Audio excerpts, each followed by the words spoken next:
السلام علیکم ورحمت الله. زیم زبی الله همدرد او تاسو ګوري کابل واینز ایکسټرا. الله دې وکړي چې ټول مینوال مې روغ او جوړ او خوشحاله یم. په نننۍ ویډیو کې را سره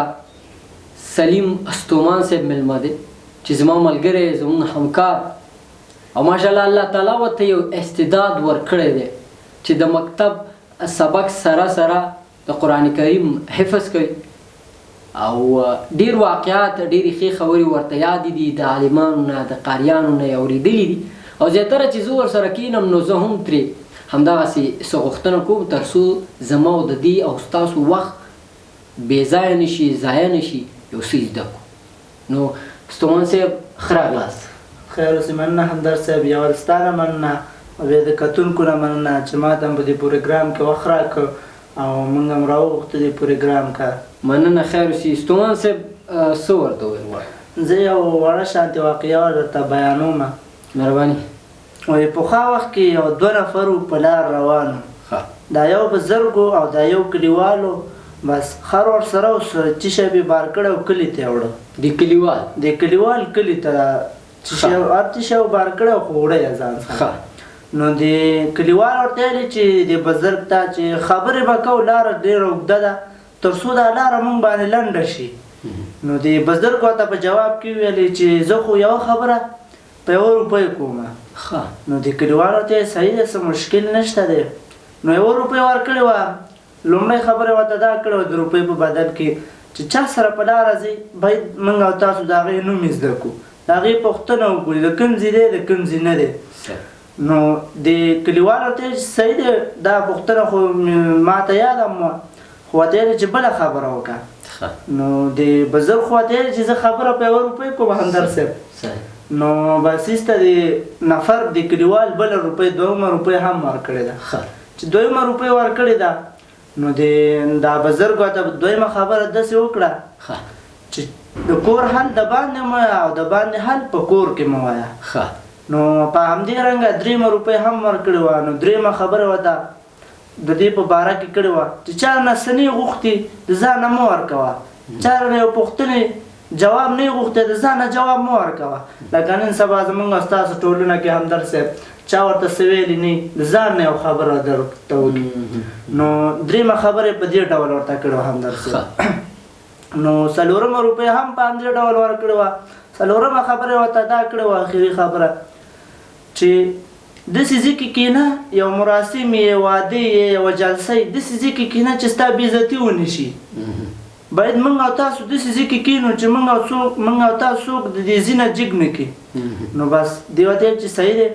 نو دې وخت کې د دې بزرګ کلی رارسېدلی همدرد صاحب. نو دا بزرګ ته تاو شوی خپل کلي ته چې زما کلی راورسېد او تا ته نور ښه سفر غواړم. نو سړک دی خو پټي د منځ کې دا کلیوال ته روان شوی او بزرګ په خپل له مخه روان شوی.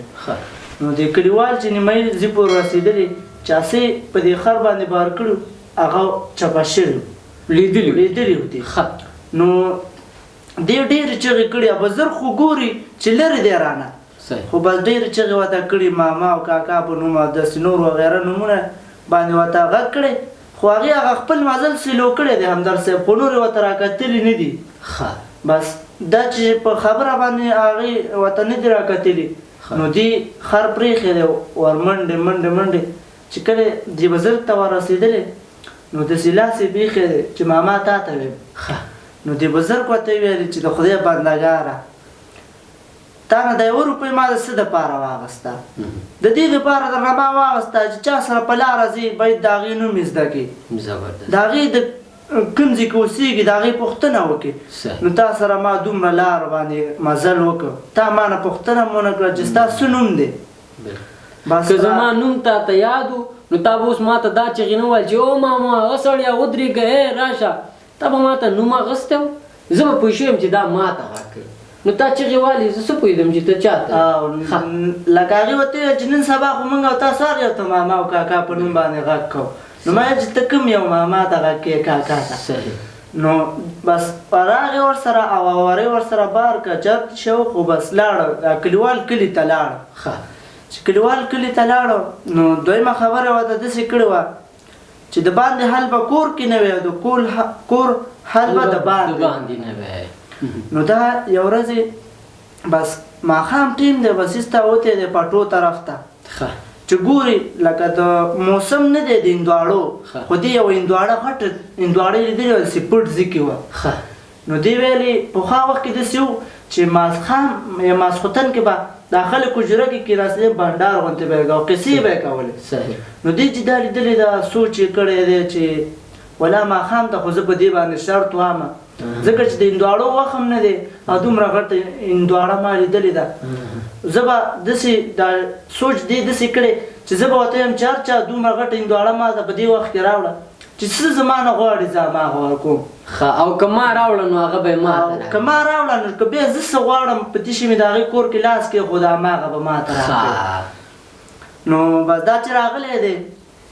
هلته خو ورته هغې 1 روپۍ ته اخیستې وه چې د کور حل به د باندې نه وي د باندې هر به کور کې نه وي دا چې راغلی دی بس همدلاسه ښځې ته ویلې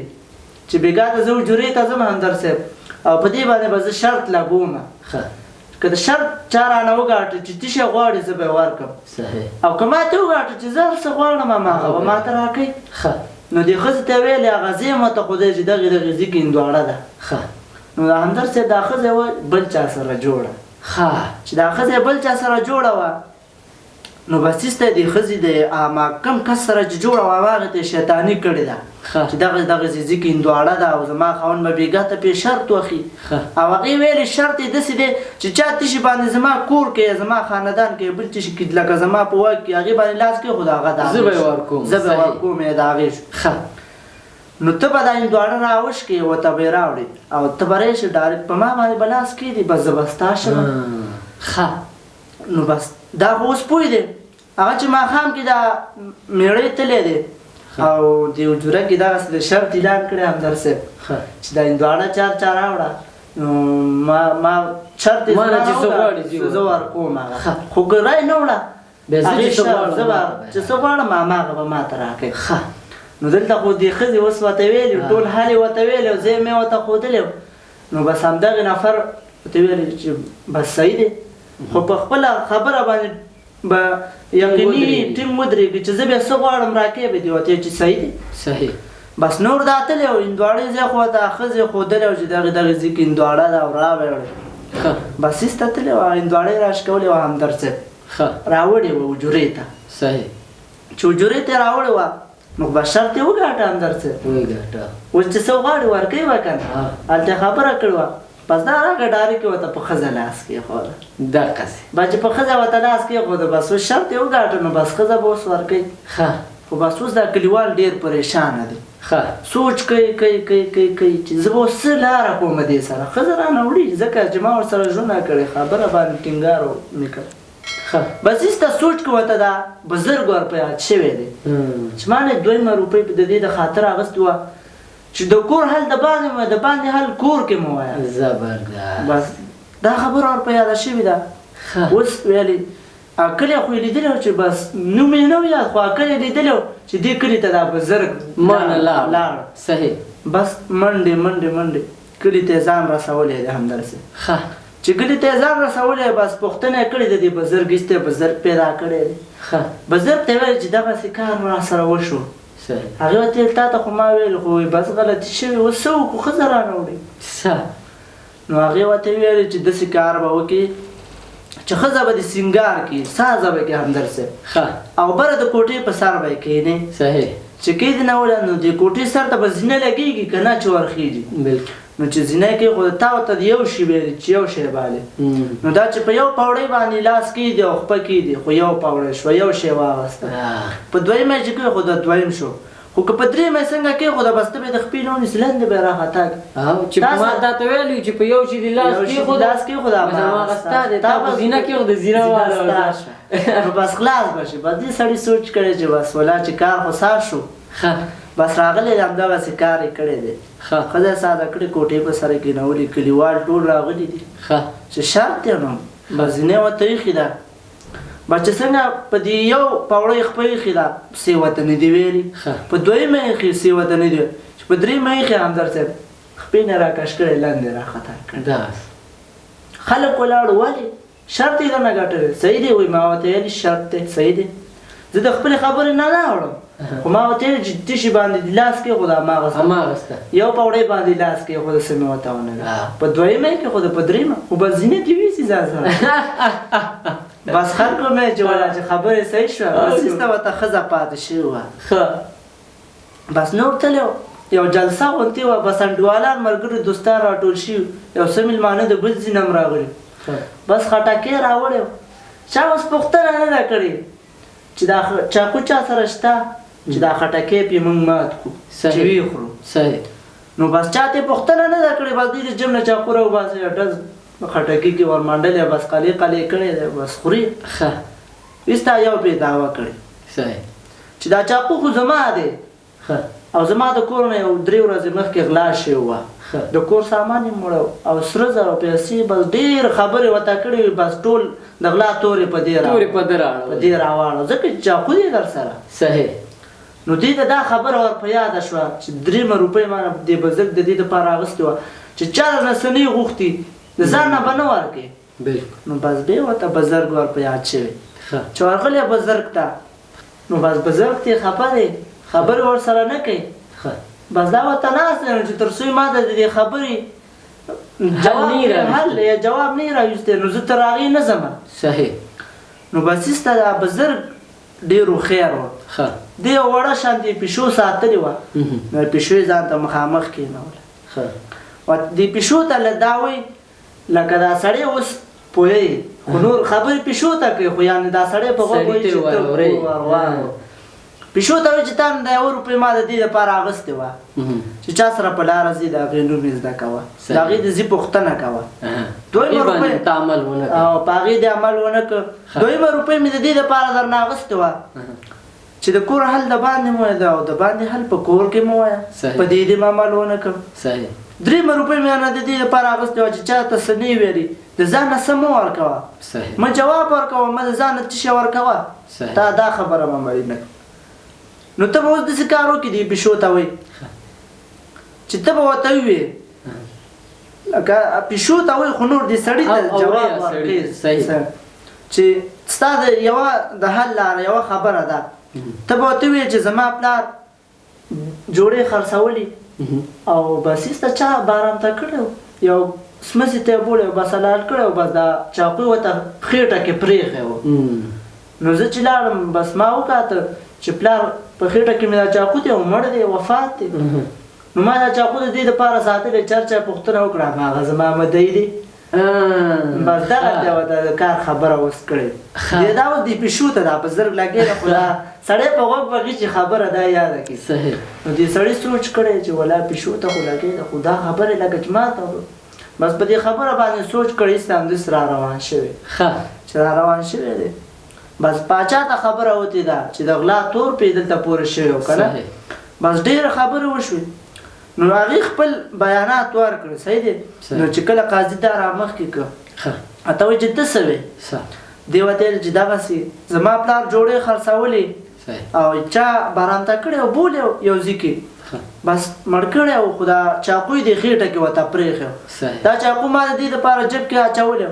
چا پوښتنه وکړه بس هماغه زما د پلار قاتل دی هغه هماغه زما مدعي دی بس دلته په هغې نفرو باندې رپ لګېد چې موږ پرې د غلا تور پورې کړو زموږ باندې مړی راوړ بس ایسته قاضي ته بس پیسې میسې ورکړې وه دغه بس چې د دې لانجې نه هم خلاص دغه نه هم تېر بس چا ورته منکر شوی چې زموږ چاقو دی نه بس ایسته دا خبره خلاصه کړې وه بس د دې لانجې نه هم خلاص بله ورځ تو باچا غونډه ده بس یو ځای کې غونډه ده ورغلی دی پاچایان دي وزیران دا ډایرکټ تللی دی همدر صاحب د باچا په چوکۍ ناست چې باچا راغلی دی ایسته یې د هغې چوکۍ نه جګ کړی هاخوا تللی وزیر په چوکۍ نه بس هغې هم جګ کړی خو اخر د چپړو ځای ته راغلی چپړو ځینې هم شړلی نو زموږ د خبرو مطلب دا و همدر صاحب چې موږ او تاسو باید دغه 4 خبرو کې ډېر څه پراته دي موږ او تاسو باید دا عمل کې راولو ځکه چې موږ او تاسو یول چې په لاره ځو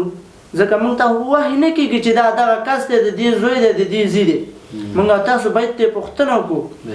یو وخت نه یو وخت کې خو به په کار راشي که نه دویمه خبره دا ده چې موږ باید چې کور کې څه ونه شي باید موږ بار یې ونه ویو او نه چې بار تشه وشي کور کې ویو